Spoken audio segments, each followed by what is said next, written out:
तो हेलो मेरे प्यारे प्यारे छात्रों और छात्राओं, कैसे हो आप सब और कैसी चल रही है आप सभी के बोर्ड एग्जाम की तैयारी। आई होप कि आप सभी बहुत अच्छे होंगे और अपने बोर्ड एग्जाम की तैयारी भी बहुत ही शानदार तरीके से कर रहे होंगे।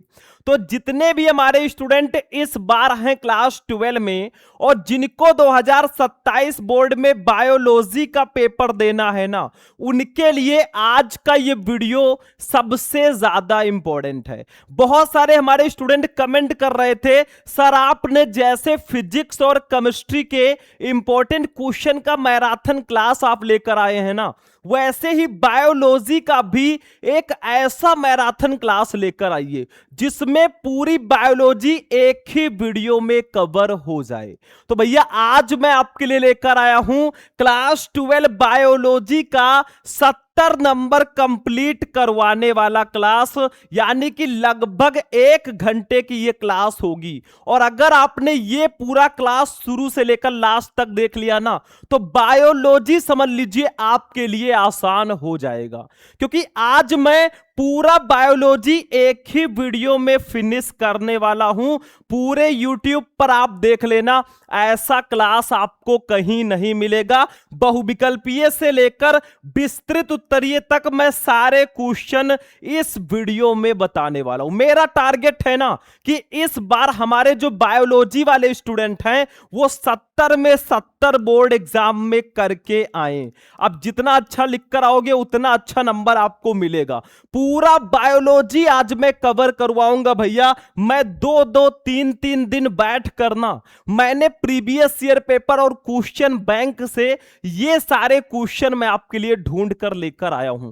इस वीडियो में हम बायोलॉजी के जो बहुविकल्पीय प्रश्न हैं उनको भी पढ़ेंगे, जो अति लघुत्तरीय प्रश्न हैं उनको भी पढ़ेंगे, जो लघु उत्तरीय प्रश्न हैं उनको भी पढ़ेंगे और जो विस्तृत उत्तरीय प्रश्न हैं उनको भी पढ़ेंगे। मतलब ये सारे क्वेश्चन का वन शॉट वीडियो है, ठीक है। ऐसा क्लास आपको कहीं नहीं मिलेगा। आप लोग बस वीडियो को लाइक कर देना और चैनल को सब्सक्राइब करके हमारी फैमिली में ऐड हो जाना। बाकी ऐसे क्लासेज आपको मिलते रहेंगे भैया ना, बहुत स्पेशल क्लास है। और ये वीडियो देख लो, जब रिजल्ट आएगा 2027 बोर्ड का, आपकी क्लास का सबसे तेज बच्चा आपसे पूछेगा भाई तेरे इतने नंबर कैसे आ गए। तो देखिए, सबसे पहले हम बहुविकल्पीय प्रश्नों को पढ़ेंगे। मैं आपको वो सारे बहुविकल्पीय प्रश्न बताऊंगा ना जो बहुत ज्यादा इंपॉर्टेंट है। एक एक क्वेश्चन ध्यान से समझ लेना, बहुत आसान तरीके से मैं समझाने वाला हूं। देखो, पहला क्वेश्चन क्या है, हमारे फर्स्ट चैप्टर से है। बीजांड का वो स्थान जहां बीजांड वृत्त जुड़ा होता है उसे कहते हैं। मतलब बीजांड का वो स्थान जहां बीजांड वृत्त जुड़ा होता है उसको हम क्या बोलते हैं। देखो भाई, बहुविकल्पीय प्रश्नों में कोई मंत्र हमें नहीं पढ़ना है, बस ध्यान से देख लो, सब समझ में आ जाएगा। निभाग या चलाजा, नाभिका या हाइलम, केंद्रक या फिर माइक्रोपाइल। अरे भैया, उसको नाभिका या हाइलम बोलते हैं। मतलब बीजांड का वो स्थान जहां बीजांड वृत्त जुड़ा होता है ना, उसको हम नाभिका या हाइलम बोलते हैं। आपका दूसरा ऑप्शन बिल्कुल सही होगा। अरे फुल एंजॉय के साथ पढ़ो, बिल्कुल भी टेंशन मत लो। आपके शुभम सर है ना, तब तक बिल्कुल आप टेंशन मत लेना, ठीक है। अभी बहुत सारे क्वेश्चन हम पढ़ेंगे, अति लघुत्तरीय, लघु उत्तरीय, सब कुछ हम इसी वीडियो में पढ़ेंगे, बस ध्यान से समझना। दूसरा क्वेश्चन है बच्चों दूसरे चैप्टर से कि स्त्रियों में आवर्त चक्र यानी कि जो मेंस्ट्रुअल साइकिल होता है वो सामान्यतया होता है। मतलब महिलाओं में जो आवर्त चक्र होता है, जिसको हम इंग्लिश में मेंस्ट्रुअल साइकिल बोलते हैं, हिंदी में ऋतुस्राव चक्र भी बोलते हैं, मासिक चक्र भी बोलते हैं, वो कितने दिन के चक्र में होता है। देखो, 10 से 11 दिन, 28 से 29 दिन, 25 से 26 दिन या 17 दिन। अरे भैया, स्त्रियों में जो आवर्त चक्र यानी कि मेंस्ट्रुअल साइकिल होता है ना, वो 28 से 29 दिन के चक्र में होता है। मतलब 28 से 29 दिन के चक्र में जो है ना, अगर महिला प्रेग्नेंट नहीं है तो उसको पीरियड्स आते रहते हैं, यानी कि 28 से 29 दिन के चक्र में मेंस्ट्रुअल साइकिल होता है। समझ में आ रहा है ना? मैं बहुत आसान तरीके से समझा रहा हूं, इससे अच्छा आपको कहीं नहीं मिलेगा भैया। और आप लोग वीडियो को लाइक करते हुए चलना। अगर इस वीडियो पर आपने ना सिर्फ और सिर्फ 1000 लाइक्स कर दिया ना, 1000 लाइक्स, तो मैं ऐसे ही आपको ना सारे सब्जेक्ट का वन शॉट वीडियो दे दूंगा, फिजिक्स केमिस्ट्री सबका, हिंदी इंग्लिश सबका। लेकिन ज्यादा से ज्यादा लाइक करना और कमेंट में लिख देना, जो भी बच्चे लाइक करेंगे कमेंट में लिख देना सर मैंने कर दिया, ठीक है। चलो अगला क्वेश्चन देखो। तीसरा क्वेश्चन है हमारे चौथे चैप्टर से। देखो मैं आपको टॉप 10 बहुविकल्पीय प्रश्न बताऊंगा, क्योंकि हमें बहुत सारे टॉपिक पढ़ने हैं। हमें अति लघुत्तरीय भी पढ़ना है, लघुत्तरीय भी पढ़ना है, तो 10 क्वेश्चन मैं आपको बता दूंगा। बाकी बायोलॉजी के ऑब्जेक्टिव क्वेश्चन पर अगर आप लोग कमेंट करोगे तो मैं पूरे बुक के जितने भी इंपॉर्टेंट ऑब्जेक्टिव क्वेश्चन है ना, सबका मैं क्लास लेकर आ जाऊंगा। एक ही क्लास में सारे ऑब्जेक्टिव क्वेश्चन मैं कवर करवा दूंगा। देखो मंगोली जड़ता किसके कारण होती है? मंगोली जड़ता जो है ना एक आनुवंशिक रोग है, इसको डाउन सिंड्रोम भी बोलते हैं। अब आपको समझ में आ चुका होगा अगर अगर अगर आप हमारे रेगुलर स्टूडेंट हैं तो। डाउन सिंड्रोम मैंने आपको पढ़ाया है, ठीक है। देखो फर्स्ट है लिंग गुणसूत्रों की एकल सूत्रता, सेकंड है 21वीं जोड़ी के अलिंग सूत्रों की एकल सूत्रता, थर्ड है लिंग गुणसूत्रों की एकाधी सूत्रता, और फोर्थ है 21वीं जोड़ी के अलिंग सूत्रों की एकाधी सूत्रता। मतलब मंगोली जड़ता होता क्यों है भाई? तो ये 21वीं जोड़ी के अलिंग सूत्रों की एकाधी सूत्रता से होता है।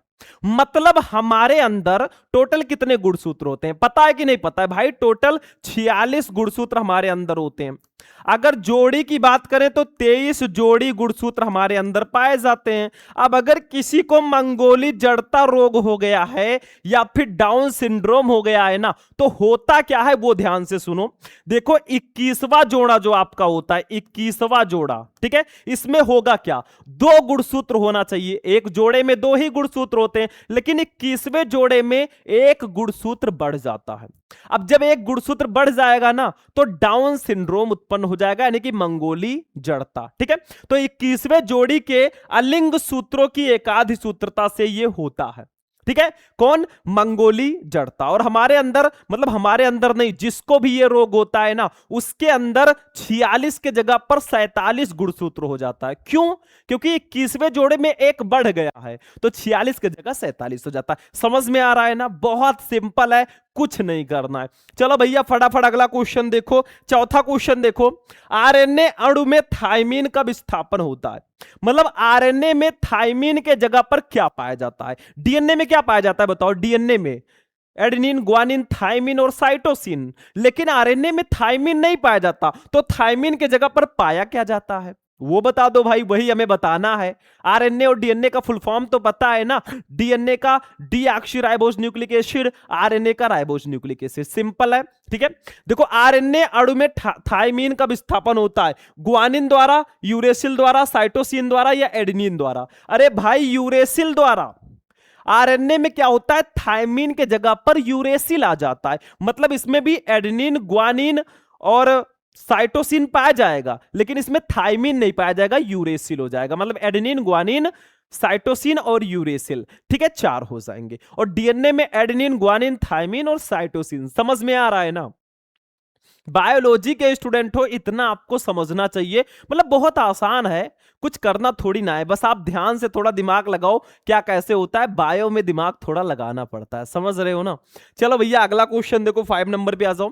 मिलर के प्रयोग में हाइड्रोजन, अमोनिया तथा मेथेन में अनुपात था। मतलब ये जैव विकास चैप्टर का क्वेश्चन है कि मिलर के प्रयोग में हाइड्रोजन, अमोनिया तथा मेथेन का रेशियो क्या था? अनुपात 2:1:2, 1:1, 2:2, 2:2:1 या फिर इनमें से कोई नहीं। भाई मिलर के प्रयोग में हाइड्रोजन, अमोनिया तथा मेथेन का जो अनुपात था ना वो था 2:1:2, यानी कि फर्स्ट वाला ऑप्शन आपका 100% सही होगा। समझ में आ रहा है? बहुत सिंपल है, कुछ करना नहीं है। मैं ये जो चिल्ला चिल्ला के आपको क्वेश्चन का आंसर बता रहा हूं ना, मुझे शौक नहीं लगा है कि मैं इतना चिल्लाऊं, ठीक है। हमारी भी एनर्जी लॉस होती है, लेकिन हम चाहते हैं हमारी एनर्जी के कारण अगर आपका फ्यूचर बन जाए तो कितनी अच्छी बात है, ठीक है। समझ लो एक एक एनर्जी की जो ईट है ना वो आपके फ्यूचर को बनाने के लिए है भाई। धीरे धीरे वो मिस्त्री चाहिए। चलो अगला देखो 6 नंबर क्वेश्चन है। अब इस टाइप के क्वेश्चन भी काफी ज्यादा आते हैं, तो मैंने सोचा चलो इसको भी ले लिया जाए भाई। यूपी बोर्ड के ऑफिशियल मॉडल पेपर में भी इस टाइप के क्वेश्चन आए हैं, कथन और कारण वाले क्वेश्चन, तो इसको भी लेना जरूरी है। समझिए कैसे आता है, देखो 6 नंबर, निम्न प्रश्न में दो कथनों के को अभिकथन ए तथा कारण कारण कारण कर दीजिए, यहां पे कारण आर के रूप में चिन्हित किया गया है। इसके आधार पर सही विकल्प का चयन कीजिए। जैसे आपको दिया गया है एक अभिकथन ए और दूसरा कारण आर। अब इसमें देखो है क्या, ये अभिकथन ए क्या है कि ड्रैगन फ्लाई का उपयोग मलेरिया डेंगू जैसे रोगों को कम करने में कर सकते हैं, क्या यह सही है या नहीं, ठीक है। और कारण आर है बैक्यूलो वायरस कई कीटों और अन्य आर्थ्रोपोड्स के नियंत्रण में प्रभावशाली होते हैं। अब इसमें थोड़ा दिमाग लगाना है, आपके पास ऑप्शन है फर्स्ट, ए तथा आर दोनों सही हैं तथा आर ए की सही व्याख्या करता है। मतलब अभिकथन ए और कारण आर दोनों सही हैं और आर ए की सही व्याख्या करता है। दूसरा, ए तथा आर दोनों सही हैं परंतु आर ए की सही व्याख्या नहीं करता है। तीसरा, ए सही है परंतु आर गलत है। चौथा, ए तथा आर दोनों गलत हैं। अरे भाई आपका जो है ए तथा आर दोनों सही है, मतलब अभिकथन ए भी सही है और आर भी सही है, लेकिन आर ए की सही व्याख्या नहीं करता है, ये ऑप्शन सही होगा। मतलब अभिकथन ए आपका सही है कि ड्रैगन फ्लाई का उपयोग मलेरिया डेंगू जैसे रोगों को कम करने में कर सकते हैं, बिल्कुल सही है। और कारण आर है कि बैक्यूलो वायरस कई कीटों और अन्य आर्थ्रोपोड्स के नियंत्रण में प्रभावशाली होते हैं, बिल्कुल सही है भाई। लेकिन आर जो है वो ए की सही व्याख्या नहीं करता है, तो आपका दूसरा ऑप्शन बिल्कुल सही होगा। इस टाइप के भी क्वेश्चंस आते हैं, समझना पड़ेगा आपको। आप भले ही अभी स्टार्टिंग के चैप्टर्स पढ़ रहे हो ना, लेकिन हम क्वेश्चंस ऐसे ऐसे लेकर आए हैं जो बहुत इंपॉर्टेंट है, और मैं आपसे रिक्वेस्ट करूंगा कि अच्छे से पढ़ो इनको। इसका नोट्स चाहिए तो आप लोग फटाफट क्या करना, हमसे कांटेक्ट कर लेना। मैंने आपको बताया था कि आपको नोट्स चाहिए या फिर क्रैश कोर्स से आपको ज्वाइन होना है, तो ये 9918332305 ये मेरा नंबर है भाई, इसी पर आप लोग कांटेक्ट कर लेना, ठीक है। इसी पर आप लोग कॉल या मैसेज कर लेना, हम आपको बता देंगे कहां पे आपको नोट्स मिलेगा, कैसे आप क्रैश कोर्स को ज्वाइन करोगे। चलो 7 नंबर पे आ जाओ बच्चों। शर्करा से अल्कोहल का उत्पादन करने वाला कवक है, इसमें से कौन सा कवक है जो शर्करा से अल्कोहल का उत्पादन करता है। फर्स्ट है ईस्ट, सेकंड है पेनिसिलियम, थर्ड है राइजोपस, फोर्थ है म्यूकर। तो इसका राइट आंसर हो जाएगा बच्चों ईस्ट। ईस्ट जो है ना ये शर्करा से अल्कोहल का उत्पादन करने वाला कवक है, फंजाई है, ठीक है। तो ये आप लोग याद रखना ऑब्जेक्टिव में। अभी तो मापी है मुट्ठी भर जमी हमने, अभी तो पूरा आसमान बाकी है, अभी तो हम ऑब्जेक्टिव देख रहे हैं। अभी अति लघुत्तरीय लघुत्तरीय सबको पढ़ना है, दिल थाम के बैठना। चलो 8वां, एंजाइम डीएनए को विशिष्ट जगह पर काटने के लिए जाना जाता है, इसमें से कौन सा एंजाइम है जो डीएनए को विशिष्ट जगह पर काटने के लिए जाना जाता है। कौन सा एंजाइम है जिसको आणविक कैंची बोलते हैं, मतलब वो डीएनए को काटने का काम करता है। एक्सोन्यूक्लियस, एंडोन्यूक्लियस, पॉलीमरेज या ये सभी। भाई एंडोन्यूक्लियस एंजाइम जो है ना, एंडोन्यूक्लियस एंजाइम, ठीक है, ये डीएनए को विशिष्ट जगह पर काटने का काम करता है। ये आणविक कैंची होता है, इसको हम प्रतिबंधन एंडोन्यूक्लियस एंजाइम भी बोलते हैं या एंडोन्यूक्लियस भी बोलते हैं, ठीक है। आपके ऑप्शन में यही है तो हमने यही बता दिया। चलो 9 नंबर क्वेश्चन पे आ जाओ। पारिस्थितिक तंत्र में ऊर्जा का प्रवाह होता है, कैसा होता है। इकोसिस्टम में ऊर्जा का प्रवाह कैसा होता है, पारिस्थितिक तंत्र में ऊर्जा का प्रवाह कैसा होता है। एक दिशीय, द्विदिशीय, बहुदिशीय या ये सभी। अरे भाई एक दिशीय होता है। ये हमारे इकोसिस्टम का क्वेश्चन है कि पारिस्थितिक तंत्र में ऊर्जा का प्रवाह जो है ना एक दिशीय होता है। समझ में आ रहा है ना। तो बच्चों वीडियो को आप लोग लाइक करते हुए चलना, कमेंट में जिस भी टॉपिक पर वीडियो चाहिए आप लोग कमेंट भी करते चलना, ठीक है। आप लोग डिमांड करोगे तभी हम सप्लाई करेंगे इधर से। चलो अगला क्वेश्चन देखो 10 नंबर। ये भी हमारा कारण और अभिकथन है, लास्ट चैप्टर का ये क्वेश्चन है। देखो, निम्न प्रश्न में दो कथनों को अभिकथन ए तथा कारण आर के रूप में चिन्हित किया गया है, इसके आधार पर सही विकल्प का चयन करें। जैसे अभिकथन ए आपका है कि किसी वन्य जीव अभयारण्य में इमारती लकड़ी के संग्रहण, मुख्य वन उत्पादकों के दोहन और निजी स्वामित्व के अधिकार दिए जाते हैं। कारण आर है कि एक अभयारण्य पादपों और जंतुओं के संरक्षण के लिए एक संरक्षित क्षेत्र है जहां भूमि पर खेती करने की अनुमति होती है। ठीक है, तो इसमें सही क्या है? देखो, फर्स्ट है ए तथा आर दोनों सही हैं तथा आर ए की सही व्याख्या करता है। सेकंड है ए तथा आर दोनों सही है परंतु आर ए की सही व्याख्या नहीं करता है। थर्ड है ए सही है परंतु आर गलत है। फोर्थ है ए तथा आर दोनों गलत है। अरे भाई, आपका ए वाला सही है लेकिन आर गलत है। मतलब अभिकथन ए सही है कि किसी वन्य जीव अभयारण्य में इमारती लकड़ी के संग्रहण, मुख्य वन्य उत्पादकों के दोहन तथा निजी स्वामित्व के अधिकार दिए जाते हैं, ये बिल्कुल सही है। लेकिन जो आपका कारण दिया गया है बच्चों ना, कारण क्या है कि एक अभयारण्य पादपों और जंतुओं के संरक्षण के लिए एक संरक्षित क्षेत्र है जहां भूमि पर खेती करने की अनुमति होती है। ये गलत है भाई, खेती करने की अनुमति नहीं होती है। तो समझ में आ रहा है ना बच्चों, बहुत सिंपल सा है। तो आपके बहुविकल्पीय के ना मैंने 10 क्वेश्चन बता दिए। कितने क्वेश्चन? 10 क्वेश्चन। लेकिन सिर्फ 10 क्वेश्चन से आपके नंबर कंप्लीट नहीं होंगे, अभी और भी बहुत सारे क्वेश्चंस मैं आपको देने वाला हूं। आप लोग कमेंट कर देना कि सर फुल ऑब्जेक्टिव क्वेश्चन, या लिख देना बायोलॉजी ऑब्जेक्टिव क्वेश्चन। मैं बहुविकल्पीय प्रश्न पर वीडियो ले आऊंगा, लेकिन ज्यादा से ज्यादा कमेंट आना चाहिए। ठीक है, चलिए अब हमारा बहुविकल्पीय तो खत्म हो गया भैया। अब चलेंगे अपने बायोलॉजी के इंपॉर्टेंट अति लघु उत्तरीय प्रश्नों पे। चलिए भैया देखते हैं। देखिए स्टूडेंट, जो अति लघु उत्तरीय प्रश्न है ना, इनको हल्के में मत लेना भैया, क्योंकि ये अति लघु उत्तरीय प्रश्नों में भी आते हैं और कहीं कहीं लघु उत्तरीय प्रश्नों में भी ये पूछे जाते हैं। ठीक है, तो ऐसे क्वेश्चन मैं आपके लिए लेकर आया हूं। देखो, पहला क्वेश्चन है, लीडिंग कोशिकाओं द्वारा संश्लेषित व स्रावित वृषण हार्मोन का नाम लिखिए। देखो, पुरुषों में जो है वृषण पाया जाता है, टेस्टिस पाया जाता है, और उसमें जो है लीडिंग कोशिकाएं पाई जाती हैं। तो लीडिंग कोशिकाएं किस किस हार्मोन का स्रावण करती हैं, कौन कौन सा हार्मोन वो निकालती हैं?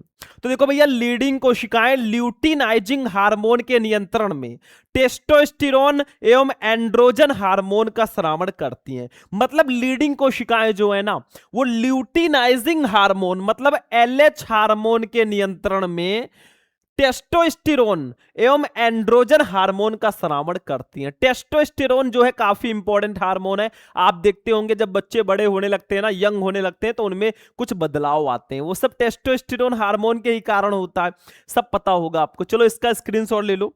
दूसरा क्वेश्चन देखो भैया, ZIFT तथा MTP का पूरा रूप लिखिए। भाई, एक नंबर में अति लघु उत्तरीय प्रश्न आता है तो छोटे छोटे क्वेश्चन हो सकते हैं, लेकिन अभी तो ट्रेलर है, अभी लघु उत्तरीय प्रश्नों को भी हम पढ़ेंगे। जो 3-3 नंबर और 2-2 नंबर के आते हैं उनको भी पढ़ेंगे, और इतना ही नहीं, 5 नंबर वाले क्वेश्चन भी पढ़ेंगे। बस ध्यान से समझते तो चलो। तो देखो, ZIFT तथा MTP का पूरा नाम देखो। ZIFT का पूरा नाम है युग्मक अंतःफैलोपियन स्थानांतरण। मतलब इंग्लिश में जेड का मतलब जाइगोट, आई का मतलब इंट्रा, एफ का मतलब फैलोपियन और टी का मतलब ट्रांसफर। मतलब जाइगोट इंट्रा फैलोपियन ट्रांसफर। इसका हिंदी होता है युग्मनज अंतः फैलोपियन स्थानांतरण। That's simple. समझ में आ रहा है? बहुत ध्यान से याद कर लेना, जाइगोट इंट्रा फैलोपियन ट्रांसफर। हमें याद हो गया भाई, बिना देखे हम बता सकते हैं, और आपको भी याद हो जाएगा, बिल्कुल आसान है। MTP का पूरा नाम है मेडिकल टर्मिनेशन प्रेगनेंसी। मतलब सगर्भता का चिकित्सीय समापन। MTP का मतलब मेडिकल टर्मिनेशन प्रेगनेंसी। M से मेडिकल, थोड़ा याद करो, बायोलॉजी में मेडिकल तो होगा ही। ठीक है, मेडिकल होता है मेडिकल टर्मिनेशन, और P से प्रेगनेंसी, बायोलॉजी में ही पढ़ते हैं हम लोग। तो सगर्भता का चिकित्सीय समापन। ठीक है, तो ये भी हो गया भाई, इसको भी स्क्रीनशॉट ले लो। अगला देखो, हमारा तीसरा है, अभी मैंने बताया था आपको, ये ऑटोसोमल ट्राइसोमी के 2 उदाहरण दीजिए तथा इनमें गुणसूत्रों की संख्या एवं अन्य असामान्यताएं बताइए। ये हमारे चैप्टर 4 वंशागति एवं विविधता के सिद्धांत चैप्टर का क्वेश्चन है कि ऑटोसोमल ट्राइसोमी के 2 उदाहरण। मतलब जो एक गुणसूत्र बढ़ जाता है, ट्राइसोमी का मतलब 3 हो जाता है 2 के जगह पर, उसका उदाहरण देना है। कौन कौन से रोग होते हैं तो देखो, 21वें ऑटोसोमल गुणसूत्र की ट्राइसोमी के कारण मंगोलिज्म या डाउन सिंड्रोम विकसित होता है। इनमें गुणसूत्रों की कुल संख्या 47 होती है। मतलब 21वें ऑटोसोमल गुणसूत्र की ट्राइसोमी के कारण, उसमें एक बढ़ जाने के कारण मंगोलिज्म या डाउन सिंड्रोम विकसित होता है। मैंने अभी बताया था 21वें जोड़ी में एक गुणसूत्र बढ़ जाएगा तो यहां पे डाउन सिंड्रोम हो जाएगा। ठीक है, इनमें गुणसूत्रों की संख्या 47 हो जाती है, क्योंकि हमारे अंदर 46 गुणसूत्र होते हैं। अब अगर एक बढ़ जाएगा तो 47 हो जाएगी। सिंपल है कि नहीं है? तो ये वही कह रहा है कि 2 उदाहरण दीजिए। एक और रोग होता है, जैसे डाउन सिंड्रोम है वैसे एडवर्ड सिंड्रोम होता है। देखो, 18वें ऑटोसोमल गुणसूत्र की ट्राइसोमी के कारण एडवर्ड सिंड्रोम विकसित होता है और इनमें गुणसूत्रों की कुल संख्या 47 होती है। और अगर भैया 18वां जो जोड़ा है अगर उसमें एक बढ़ जाएगा, जैसे 21वें में बढ़ जाएगा तो मंगोलिज्म हो जाएगा या डाउन सिंड्रोम हो जाएगा। लेकिन अगर 18वें जोड़ी में एक गुणसूत्र बढ़ जाएगा ना, तब एडवर्ड सिंड्रोम नामक आनुवंशिक रोग हो जाएगा और इसमें भी गुणसूत्रों की संख्या 47 होगी। मतलब गुणसूत्र दोनों में बराबर हैं, डाउन सिंड्रोम में भी और एडवर्ड सिंड्रोम में भी। लेकिन डिफरेंस इतना है कि डाउन सिंड्रोम में 21वीं जोड़ी में एक बढ़ता है और एडवर्ड सिंड्रोम में 18वें जोड़ी में एक गुणसूत्र बढ़ जाता है। इतना समझ में आया? थोड़ा दिमाग लगाइए, बहुत आसान है, समझ में आ रहा है। मैं बहुत ही अच्छे से आपको समझाने का प्रयास कर रहा हूं कि हमारा हर एक स्टूडेंट बहुत अच्छे से समझ सके। बाकी आप कैसे पढ़ रहे हैं आपकी मर्जी। चलो भैया अगला क्वेश्चन देख लो, 4 नंबर। जल विद्युत कण संचलन तकनीकी को समझाइए। भाई ये बहुत इंपॉर्टेंट तकनीक है, इसकी परिभाषा याद कर लेना, जल विद्युत कण संचलन। इसको ऐसे पढ़ लीजिए आप, मैं बता दे रहा हूं, आप समझ जाना, स्क्रीनशॉट ले लेना। देखो, डीएनए खंडों को एक एगारोस जेल पर रखा जाता है। इसमें होता क्या है कि डीएनए खंड को, डीएनए के टुकड़ों को, छोटे छोटे खंडों को ना एक एगारोस जेल पर रखा जाता है। एक जेल होता है उस पर रखा जाता है। यह वास्तव में जिलेटिन की पतली पट्टी है। मतलब जो जेल होती है ना वो जिलेटिन की पतली पट्टी होती है। इसमें विद्युत धारा प्रवाहित की जाती है और इसमें विद्युत धारा प्रवाहित की जाती है। मतलब भैया एगारोस जेल पर डीएनए के कुछ खंडों को रखा जाएगा, ठीक है, जो कि जिलेटिन की पतली पट्टी होगी, जो एगारोस जेल होगा। ठीक है, इसमें फिर विद्युत धारा प्रवाहित की जाती है। इससे डीएनए के बड़े खंड पृथक हो जाते हैं और इससे होता क्या है, जो डीएनए के बड़े बड़े टुकड़े हैं, खंड है ना, वो अलग हो जाते हैं। ठीक है, और आकार के आधार पर डीएनए खंडों का पृथक्करण हो जाता है और इस प्रकार से आकार के आधार पर डीएनए के खंडों का पृथक्करण का मतलब अलग अलग वो हो जाते हैं। ठीक है, इस प्रक्रिया को ही हम जल विद्युत कण संचलन कहते हैं। बहुत सिंपल है, इसी को हम जल विद्युत संचलन कहेंगे। इस क्रिया में डीएनए के छोटे खंड बड़े खंडों की अपेक्षा जल में तेजी से अलग होते हैं। मतलब इस क्रिया में डीएनए के जो छोटे खंड हैं वो बड़े खंडों की अपेक्षा जल में तेजी से अलग होते हैं। मतलब कुछ नहीं करना भैया, एक एगारोस जेल होता लेना है जो कि जिलेटिन की एक पतली पट्टी होगी, उस पर डीएनए के खंडों को रखना है, फिर उसमें विद्युत धारा प्रवाहित करनी है। अब डीएनए के जो बड़े बड़े खंड है ना वो अलग हो जाते हैं, छोटे खंड अलग हो जाते हैं। इसी को ही हम जल विद्युत कण संचलन कहते हैं। कितना आसान है अगर देखा जाए ना, बहुत इजी है, आपको याद भी हो चुका होगा। ठीक है, चलो भैया नोट कर लो अगला क्वेश्चन। 5वां क्वेश्चन है जैव विकास चैप्टर का भैया, कि अवशेषी अंग से आप क्या समझते हैं। मनुष्य में पाए जाने वाले एक अवशेषी अंग का नाम लिखिए। बहुत सिंपल है, ये मैं पहले भी बता चुका हूं। देखो, अवशेषी का मतलब जो अवशेष के रूप में बचे हों, जिनका यूज अब ना हो रहा हो। तो देखो, वे अंग जो हमारे पूर्वजों में क्रियाशील थे किंतु उनका उपयोग ना होने के कारण वे धीरे धीरे लुप्त हो गए और केवल अवशेष के रूप में पाए जाते हैं, अवशेषी अंग कहलाते हैं। मतलब ऐसे अंग जो हमारे पूर्वजों में, आज के 100 200 300 साल पहले पूर्वजों में ना, या हजारों साल पहले वो क्रियाशील थे, लेकिन उनका यूज ना होने के कारण आज वो हमारे अंदर से बिल्कुल रूप से विलुप्त हो गए और केवल अवशेष के रूप में बचे हैं। उन्हीं को हम कहते हैं अवशेषी अंग। जैसे उदाहरण ले लीजिए, कृमि रूप परसेसिका पुच्छ कशेरुका।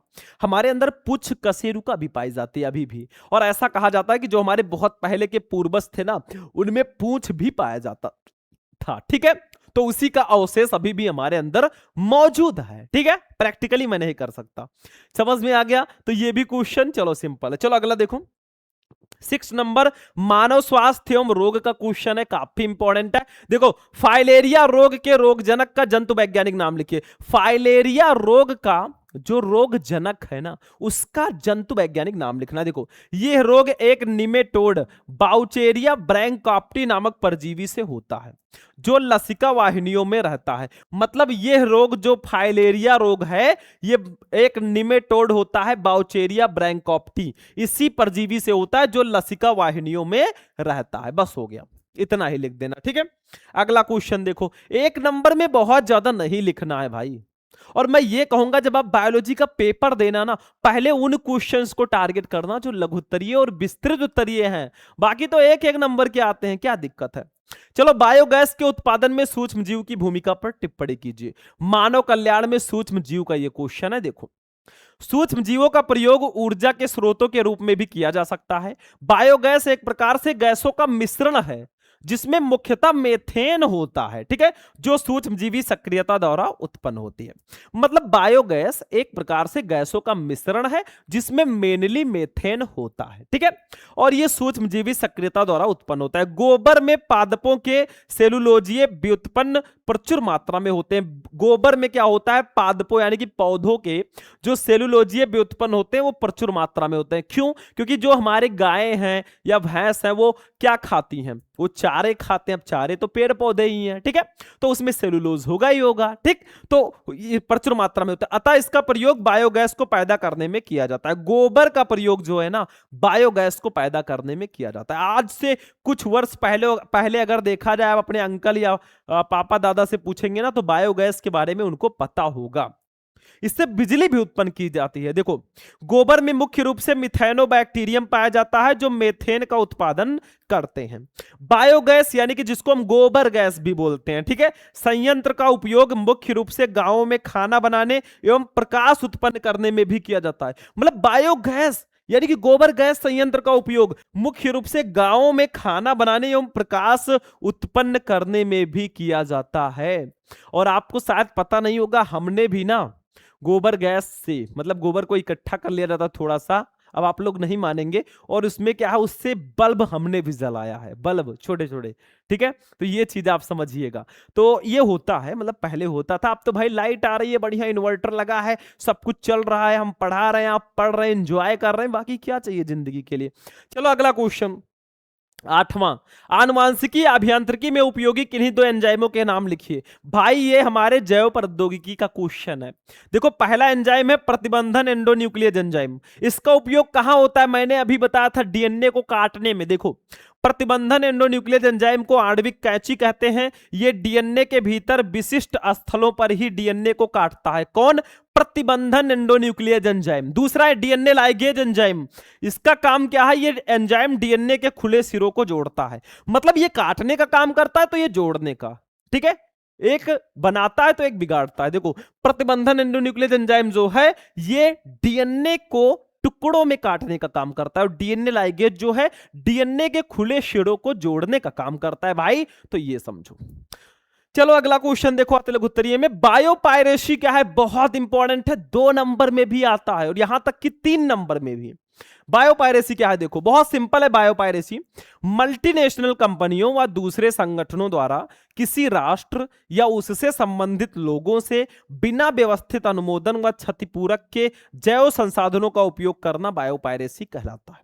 यानी कि जो बाहर की कंपनियां हैं ना, मल्टीनेशनल कंपनियां व दूसरे जो संगठन है, वो किसी राष्ट्र या उससे संबंधित लोगों से, मतलब हमारे देश और हमारे देश के लोगों के बिना व्यवस्थित अनुमोदन व क्षतिपूरक के जैव संसाधनों का उपयोग करते हैं, वही बायोपायरेसी कहलाता है। जैसे उदाहरण, भारत में उपचार के लिए प्रचलित हल्दी का पेटेर अमेरिकी कंपनी ने लिया हुआ है। मतलब हल्दी का जो पेटेर है ना, जो उपचार के लिए प्रचलित है, उसको अमेरिकी कंपनी ने लिया हुआ है। अब वहां से वो हैंडल कर रहे हैं, यहां नहीं आ रहे हैं, और बिना किसी परमिशन के जैव संसाधनों का उपयोग कर रहे हैं, यही बायोपायरेसी कहलाता है। समझ में आ गया?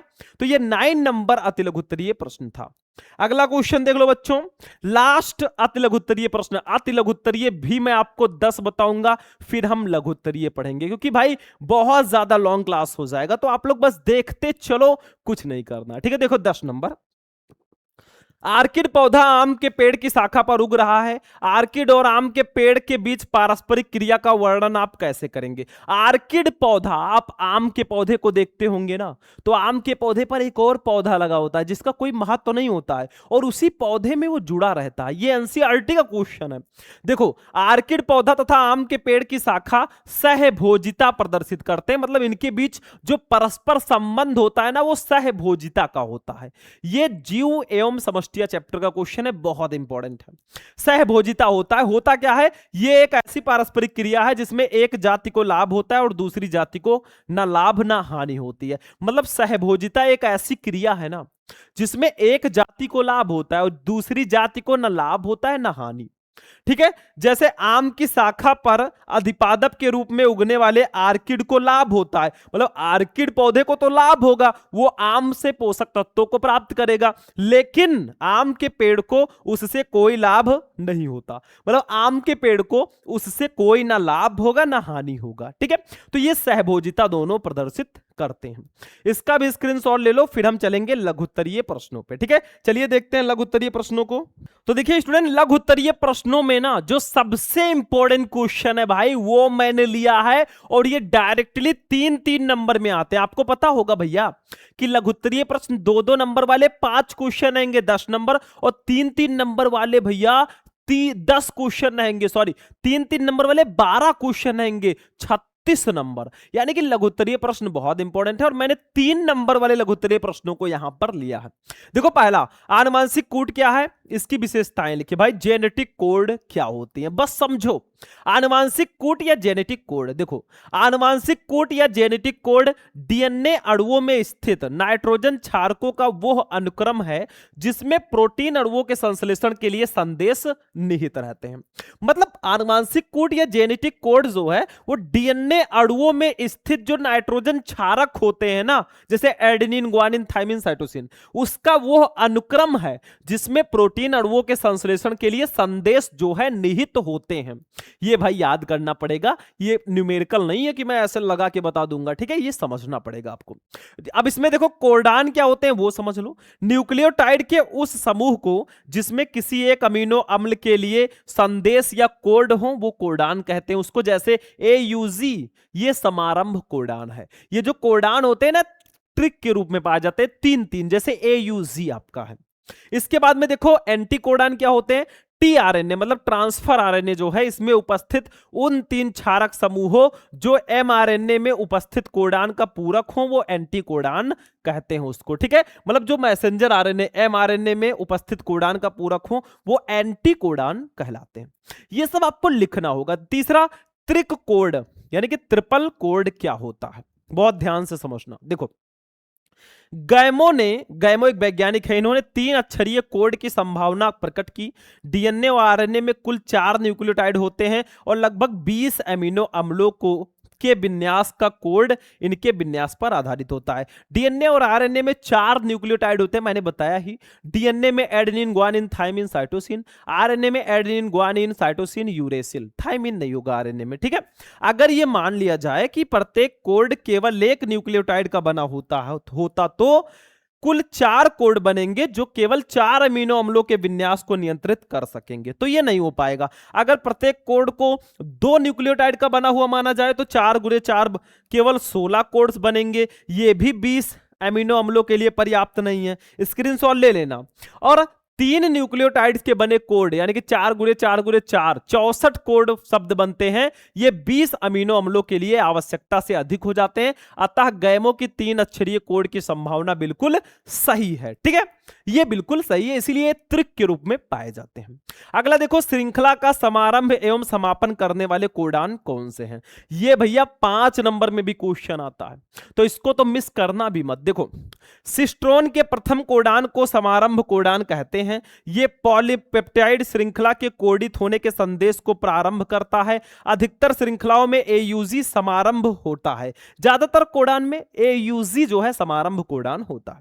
यह मेथियोनिन नामक अमीनो अम्ल को कोडित करता है। इसी प्रकार सिस्ट्रोन का अंतिम कोडान पॉलीपेप्टाइड श्रृंखला का समापन करता है। इसे समापन कोडान कहते हैं। समापन कोडान 3 होते हैं, UAA, यूजीए तथा यूएजी। अगर आपसे कोई पूछे कि समारंभ कोडान कौन सा है तो एयूजी। समापन कोडान कौन सा है? 3 है, यूएए, यूजीए तथा यूएजी। प्रारंभ में जब इनके कार्य का ज्ञान नहीं था तो ये निरर्थक कोडान कहलाते थे। ठीक है, स्क्रीनशॉट ले लो। अब आगे देखो भैया, अब दूसरे क्वेश्चन पे हम आएंगे। आप लोग फर्स्ट वाले क्वेश्चन का स्क्रीनशॉट ले लेना, इसका ले लो स्क्रीनशॉट, इसका भी स्क्रीनशॉट ले लो और इसका भी ले लीजिए। ठीक है, अब चलिए भैया, दूसरा लघु उत्तरीय प्रश्न है भाई जैव विकास का। भाई ये क्वेश्चन बहुत ज्यादा आता है। जो अभी हमने आनुवांशिक कोड पढ़ा ना, वो हमारे वंशागति का आणविक आधार चैप्टर यानी कि चैप्टर 5 का क्वेश्चन है। ठीक है, अब पढ़ते हैं ओपैरिन की परिकल्पना। जीवों के इस जीवन की उत्पत्ति के संबंध में ओपैरिन जी ने एक परिकल्पना दिया, उसको हम ओपैरिन की परिकल्पना बोलते हैं। देखो हेडिंग डालना, यदि पृथ्वी पर रासायनिक उद्विकास के फलस्वरूप जीवन की उत्पत्ति के संबंध में विस्तृत और सर्वमान्य परिकल्पना रूसी जीव रसायन शास्त्री एआई ओपैरिन ने सन 1924 में भौतिकवाद या पदार्थवाद के नाम से प्रस्तुत किया। ओपैरिन की यह परिकल्पना 1936 में उनकी पुस्तक द ओरिजिन ऑफ लाइफ में छपी। ये ओपैरिन जी की पुस्तक है, एआई ओपैरिन जी की द ओरिजिन ऑफ लाइफ, जीवन की उत्पत्ति। ऐसी ही परिकल्पना अंग्रेज वैज्ञानिक हेल्डेन ने, जो 1961 में भारतीय नागरिक बन गए थे, सन 1929 में उन्होंने प्रस्तुत की। इस परिकल्पना के अनुसार पृथ्वी की उत्पत्ति और फिर इस पर जीवन की उत्पत्ति की पूरी प्रक्रिया को हम संक्षेप में 8 चरणों में बांट सकते हैं। इसका स्क्रीनशॉट ले लो, ये हमारा मेन है। 8 चरण में इस जीवन की उत्पत्ति हुई, परिकल्पना हुई। देखो पहला चरण है परमाणु प्रावस्था, माना गया पहले परमाणु। दूसरा चरण है अणुओं एवं सरल अकार्बनिक यौगिकों की उत्पत्ति हुई दूसरे चरण में। तीसरे चरण में कार्बनिक यौगिकों की उत्पत्ति एवं उद्विकास हुआ। चौथे चरण में कोलाइड्स, क्वेसरवेट्स, वैयक्तिकता तथा रासायनिक स्वाधीनता। पांचवें चरण में स्व उत्प्रेरक तंत्रों, जीन्स, वायरसों तथा प्रारंभिक जीवों की उत्पत्ति हुई। छठे चरण में प्रारंभिक पूर्व केंद्रकीय कोशिकाओं की उत्पत्ति हुई। सातवें चरण में श्वापोषण की उत्पत्ति हुई और आठवें चरण में शुकेंद्रकीय कोशिकाओं तथा प्रतिष्ठा की उत्पत्ति हुई।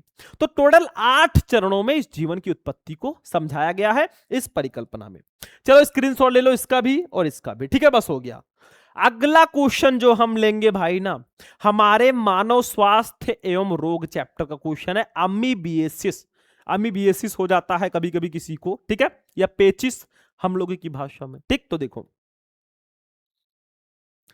होता क्या है अमीबिए पेचिस। अमीबिए पेचिस क्या है, इसके लक्षण, रोकथाम एवं चिकित्सा का उल्लेख कीजिए भाई। तो अमीबिएसिस या इसको अमीबिए पेचिस बोलते हैं। क्यों होता है, आखिर क्यों होता है ये भाई, इसको समझो। देखो आमात्स्यार अथवा अमीबिएसिस नामक बीमारी एक प्रोटोजोआ एंट अमीबा हिस्टोलिटिका द्वारा होता है। यही मेन है भाई, इसी के कारण होता है एंट अमीबा हिस्टोलिटिका।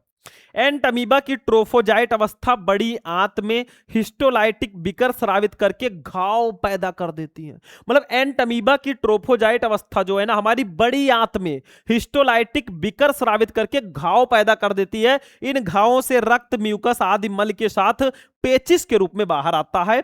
ये परजीवी चतुष्केंद्रीय पुटिकाओं के रूप में रोगी के मल के साथ बाहर आते हैं तथा संक्रमित भोजन एवं जल द्वारा दूसरे मानवों में बहुत आसानी से पहुंच जाते हैं। मतलब होता क्या है भाई ना, ये परजीवी चतुष्केंद्रीय पुटिकाओं के रूप में बाहर आते हैं। जब किसी को अमीबियस पेचिस होता है ना, तो आंव गिरता है, मतलब हम लोग की भाषा में डॉक्टर साहब, तो उसमें क्या होता है, अगर उस पर मक्खी बैठकर किसी के भोजन पे बैठ जाए ना और कोई उसको खा ले भोजन, तो भैया उसका भी काम तमाम है। तो ये प्रॉब्लम है इसमें। चलो आगे देखो, इस रोग को फैलाने में घरेलू मक्खियों का भी बड़ा हाथ रहता है। कभी कभी ये परजीवी फेफड़ों, यकृत व मस्तिष्क में पहुंचकर सूजन व घाव का कारण बन जाता है। ठीक है, इस रोग के होने पर पेट में दर्द व ऐंठन रहती है, वमन की इच्छा होती है, मतलब उल्टी, व पेट भारी रहता है, सिर में दर्द व शरीर कमजोर हो जाता है, श्लेष्मा व रक्त युक्त दस्त हो जाते हैं, रोगी की आंखों के आसपास काले घेरे हो जाते हैं, वह चेहरा मुरझा जाता है भाई। ठीक है, समझ में आ गया, ये सब लक्षण है। रोकथाम कैसे करेंगे, उपचार देखो, भोजन को अच्छी तरह से पकाकर खाना चाहिए तथा फल आदि को ठीक प्रकार से धोना चाहिए। नियमित रूप से नहाना, नाखून काटना, भोजन से पूर्व हाथ धोना चाहिए, स्वच्छ जल का प्रयोग करना चाहिए। रोगी को स्वस्थ मनुष्य से अलग रहना चाहिए। जिसको ये रोग है ना, उसको भैया स्वस्थ मनुष्य से अलग रहना चाहिए, नहीं तो उसको भी हो जाएगा। रोग हो जाने पर फ्यूमेजिलिन, इरेथ्रोमाइसिन, बायोमिबिक डी, डिपेंडॉल एम, डाइडोक्विन, ट्राइडोजोल, मेट्रोजिल, एमजोल, ह्यूमेटिन आदि औषधियों का प्रयोग किया जाता है। मतलब ये सब दवाइयां हैं भाई। अगर किसी को हो गया ना तो उसको फ्यूमेजिलिन, इरेथ्रोमाइसिन, डिपेंडॉल, बायोमिबिक डी, डाइडोक्विन, ट्राइडोजोल, मेट्रोजिल, एंजिल, ह्यूमेटिन आदि औषधियां उनको दी जाती हैं ताकि भाई वो सही हो सके। ठीक है, अगली चीज भैया देखो, अब हमारा एक चौथा क्वेश्चन भी इसी में है। देखो ध्यान से, 4 मैंने लघुत्तरीय प्रश्न लिया है, चौथा क्वेश्चन जो है बहुत इंपॉर्टेंट है, वो है red data book. Red data book का मतलब क्या होता है? देखो भाई बहुत सिंपल है। विश्व संरक्षण, ये हमारे लास्ट चैप्टर का क्वेश्चन है, जैव विविधता एवं संरक्षण का। देखो, विश्व संरक्षण संघ, जिसे अंतरराष्ट्रीय प्राकृतिक संरक्षण संघ भी कहा जाता है, इसके अध्ययन से ज्ञात हुआ कि जैव विविधता को विश्व के सभी भागों में अति संकट से गुजरना पड़ रहा है। इस संबंध में WCU ने अध्ययन द्वारा संकटग्रस्त जीवों की एक सूची बनाई, सूची लिपिबद्ध की, जिसे रेड डाटा बुक कहा जाता है। मतलब रेड डाटा बुक जो है ना, ये संकटग्रस्त जीवों की एक लिस्ट है, एक सूची है, जो जीव संकटग्रस्त हैं भाई और जिनके विलुप्त होने का खतरा है ना, ये उसी की एक सूची है। आगे देखो, इस सूची में उन जातियों एवं उपजातियों को सम्मिलित किया गया जो विलोपन के खतरे से गुजर रही हैं। इसका प्रकाशन पहली बार सन 1963 में स्विट्जरलैंड में किया गया, जहां WCU का मुख्यालय स्थित है। WCU ने रेड डाटा बुक में संकटग्रस्त जातियों को विभिन्न श्रेणियों में बांटकर विभाजित किया और उन्हें सूचीबद्ध किया है कि भाई जो भी जीव संकटग्रस्त है उनकी लिस्ट बना दो ताकि उनको विलुप्त होने से बचाया जा सके। रेड डाटा बुक की सहायता से हमें संकटग्रस्त जीवों की जानकारी आसानी से उपलब्ध हो जाती है। इस जानकारी की सहायता से हम उन संकटग्रस्त जीवों के संरक्षण के लिए प्रयास कर सकते हैं और उन्हें विलुप्त होने से बचा सकते हैं। इसमें उल्लिखित 4 स्तनीय इस प्रकार है, मतलब जो रेड डाटा बुक के अंतर्गत लिस्टेड है ना, वो जंतु इस प्रकार हैं, जैसे काला हिरण भाई धीरे धीरे विलुप्त हो रहा है। चीतल, चीतल निकलता था पहले, चीतल सांप होता था, वो भी विलुप्त हो रहा है। चिंकारा तथा तेंदुआ, ये सब धीरे धीरे भैया विलुप्त हो रहे हैं, जो कि बहुत प्रॉब्लम है। तो इसीलिए इसको रेड डाटा बुक की श्रेणी में रखा गया। तो 4 लघुत्तरीय प्रश्न तो मैंने बता दिए, लेकिन इतने में काम नहीं होने वाला। मैं आगे आगे आपको बहुत अच्छे अच्छे लघुत्तरीय प्रश्न भी दूंगा, उसके लिए आप बिल्कुल बेफिक्र रहिए। अब एक हमारा विस्तृत उत्तरीय प्रश्न बचा है, लास्ट क्वेश्चन होगा, मतलब विस्तृत उत्तरीय प्रश्न जो है, चलिए भैया उसको देखते हैं, 5 नंबर वाले क्वेश्चन। अब देखिए स्टूडेंट, विस्तृत उत्तरीय प्रश्न यानी कि 5 नंबर वाले क्वेश्चन में मैंने लिया है ना भैया, मानव कल्याण में सूक्ष्म जीव का क्वेश्चन। देखो क्या है, घरेलू उत्पादों तथा औद्योगिक उत्पादन में सूक्ष्म जीव का महत्व क्या है। जैसे घरेलू उत्पादों में पहले हम सूक्ष्म जीव को समझते हैं कि हमारे घरेलू उत्पाद में भी सूक्ष्म जीव इंपॉर्टेंट हैं। देखो, हम प्रतिदिन सूक्ष्म जीवियों अथवा उनसे व्युत्पन्न पदार्थों का प्रयोग करते हैं। इसका सामान्य उदाहरण दूध से दही का उत्पादन है, इसमें भी सूक्ष्म जीव होता है। देखो, सूक्ष्म जीव जैसे लैक्टोबैसिलस तथा अन्य, जिन्हें सामान्यतः लैक्टिक एसिड बैक्टीरिया कहते हैं, दूध में वृद्धि करते हैं और उसे दही में परिवर्तित कर देते हैं। अगर आपसे कहा जाए भाई दूध में बैक्टीरिया होता है, मानोगे दही में, ठीक है, तब खाओगे ही नहीं। अगर दूरबीन से देखा जाए तो बड़े बड़े छोटे छोटे कीड़े समझ लो होते हैं, बहुत छोटे छोटे, तो वो सूक्ष्म जीव ही तो हैं। अब अगर ज्यादा दिन तक रख दो दही तो क्या होगा, वही कीड़े बड़े हो जाते हैं, तब कहोगे कीड़े पड़ गए, ठीक है। लेकिन ये सब लाभदायक कीड़े हैं, तब बहुत छोटे रहते हैं, ऐसा नहीं खाना बंद कर दो, ठीक है। आगे देखो, इसके अतिरिक्त डोसा, इडली, ब्रेड आदि को बनाने में भी सूक्ष्मजीव का प्रयोग किया जाता है, जो दाल चावल के आटे व मैदा को स्पंजित कर देते हैं। अब देखो, कुछ खाने वाले सामान जैसे डोसा व इडली बहुत ज्यादा फेमस है केरल में। देखो, दाल चावल का बना ढीला ढाला आटा, जिसका प्रयोग डोसा तथा इडली जैसे आहार को बनाने में किया जाता है, इसमें ल्यूकोनास्टॉक व स्ट्रेप्टोकोकस पीकेलिस जीवाणु के मिश्रण द्वारा किण्वित किया जाता है। मतलब इसको बनाने के लिए ना ल्यूकोनास्टॉक व स्ट्रेप्टोकोकस पीकेलिस जीवाणु के मिश्रण द्वारा इसको किण्वित किया जाता है, किण्वन किया जाता है। इस आटे की फूली उभरी शक्ल कार्बन डाइऑक्साइड के उत्पादन के कारण होती है। आगे देखो, ब्रेड जो हम लोग खाते हैं, देखो ब्रेड बनाने के लिए गेहूं के आटे को गूंथा जाता है, इसमें किण्वन के लिए बेकर ईस्ट यानी कि सैक्रोमाइसिस सैरीबिसेई को कुछ घंटे मिलाकर कुछ घंटों के लिए रख दिया जाता है। मतलब इसके किण्वन के लिए ना एक ईस्ट होता है, सैकेरोमाइसिस सैरीबिसेई, इसको मिलाकर कुछ घंटों के लिए रखा जाता है। इससे आटे में कार्बन डाइऑक्साइड गैस का उत्पादन होता है और आटा फूलकर उभर जाता है। बेकर ईस्ट में किण्वन हेतु एक महत्वपूर्ण एंजाइम जाइमेज पाया जाता है। इसके अतिरिक्त माल्टोज व एमाइलेज एंजाइम भी पाए जाते हैं। इस आटे को बेक करके कोमल व स्पंजी ब्रेड तैयार किया जाता है। ठीक है, अब औद्योगिक एवं औषधीय उत्पादन में सूक्ष्म जीव का क्या महत्व है वो भी समझ लो। देखो, औद्योगिक यानी कि बिजनेस के क्षेत्र में, देखो औद्योगिक क्षेत्र में भी सूक्ष्मजीव का प्रयोग बहुतायत में किया जाता है। सूक्ष्मजीव विशेषकर ईस्ट यानी कि सैकेरोमाइसिस सेरेविसेई का प्रयोग प्राचीन काल से ही वाइन, बियर, विस्की, ब्रांडी, रम आदि के उत्पादन में किया जाता रहा है। मतलब जो बड़े बड़े जो होते हैं ना, ड्रिंक्स होते हैं, उसके लिए सूक्ष्म जीवियों द्वारा प्रतिजैविकों यानी कि एंटीबायोटिक का भी उत्पादन होता है। एक प्रमुख एंटीबायोटिक पेनिसिलिन का उत्पादन पेनिसिलियम नोटेटम नामक सूक्ष्म जीव से किया जाता है। मतलब एक बहुत ही फेमस एंटीबायोटिक है पेनिसिलिन, इसका उत्पादन पेनिसिलियम नोटेटम नामक सूक्ष्मजीव द्वारा करते हैं। एंटीबायोटिक दो प्रकार की होती है, जैसे ए है विस्तृत स्पेक्ट्रम एंटीबायोटिक, बी है सीमित स्पेक्ट्रम एंटीबायोटिक। अब देखो, कुछ विशेष प्रकार के रसायनों जैसे कार्बनिक अम्ल, एल्कोहल, एंजाइम आदि के व्यावसायिक तथा औद्योगिक उत्पादन में भी सूक्ष्म जीवों का बड़े पैमाने पर प्रयोग किया जाता है। ठीक है, अगला पेज हमारा है, अगले में देखो उदाहरण, जैसे देखो एसिटिक अम्ल का उत्पादन एसिटोबैक्टर एसिटाई तथा एथेनॉल का उत्पादन सैकेरोमाइसिस सेरेविसेई नामक सूक्ष्म जीव द्वारा किया जाता है। मतलब जो एसिटिक अम्ल होता है, केमिस्ट्री ले आए यहां पे, क्या ये एसिटिक अम्ल है CH3COOH। ठीक है, इसका उत्पादन एसिटोबैक्टर एसिटाई तथा एथेनॉल, जो आपका एथेनॉल होता है C2H5OH, एथिल अल्कोहल भी इसे बोलते हैं, तो एथिल अल्कोहल का उत्पादन सैकेरोमाइसिस सेरेविसेई नामक सूक्ष्म जीव द्वारा किया जाता है। बस हो गया भाई। और ये लॉन्ग क्वेश्चन भी आपका हो चुका है, यानी कि भैया अगर सीधा सीधा देखा जाए तो मैंने आपको क्लास 12 बायोलॉजी के बहुविकल्पीय, अति लघु उत्तरीय, लघु उत्तरीय, विस्तृत उत्तरीय सबको एक ही वीडियो में मैंने समझा दिया। क्लास भले ही 1 घंटे की हो गई हो, लेकिन क्लास ये बहुत ज्यादा इंपॉर्टेंट है। आप लोगों को कैसा लगा ये क्लास? अभी बहुत सारे क्वेश्चन मैं आपको आगे आगे भी पढ़ाऊंगा। जितने इंपॉर्टेंट क्वेश्चन इसमें दिए गए हैं ना, सारे तैयार कर लेना, बाकी आगे आगे हम क्लासेस लाते रहेंगे। जाते जाते इस वीडियो को लाइक कर देना, चैनल को सब्सक्राइब करके रखना और अपने दोस्तों के साथ भी इस क्लास को शेयर कर देना। बाकी हम चलते हैं, फिर आपसे ऐसे ही किसी धमाकेदार क्लास में मिलेंगे। तब तक के लिए जय हिंद।